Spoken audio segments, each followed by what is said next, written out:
शहरात सध्या मोबाईल चोरट्यांनी धुमाकूळ घातला आहे. गर्दीच्या ठिकाणी, बाजारपेठेत आणि विशेषतः आठवडी बाजाराच्या दिवशी नागरिकांच्या खिशातील मोबाईल क्षणार्धात गायब होत असल्याच्या घटना सातत्याने समोर येत आहे.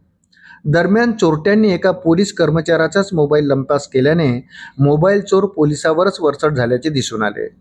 नागरिकांच्या सुरक्षेसाठी आणि गुन्हेगारीवर नियंत्रण ठेवण्यासाठी शहरात कोट्यावधीचा खर्च करून सीसीटीव्ही कॅमेरे बसवण्यात आले. या कॅमेऱ्याच्या माध्यमातून पोलिसांना तपासात मदत होऊन गुन्हेगारावर वचक निर्माण होईल अशी अपेक्षा होती. मात्र वाढत्या मोबाईल चोरीच्या घटनांमुळे या यंत्रणेच्या परिणामकारकतेवर प्रश्नचिन्ह उपस्थित झाले आहेत. सीसीटीव्हीचे जाळे असतानाही चोरटे पोलिसांच्या हाती लागत नसल्याने नागरिकांमध्ये नाराजी व्यक्त होत आहे. डिजिटल युगात मोबाईलमध्ये बँकिंग ॲप्स, वैयक्तिक कागदपत्रे, महत्त्वाचे संपर्क क्रमांक, फोटो आणि इतर संवेदनशील माहिती साठवलेली असते. त्यामुळे मोबाईल चोरीला गेल्यानंतर नागरिकांना मानसिक त्रासासोबत आर्थिक फटका देखील सहन करावा लागतो.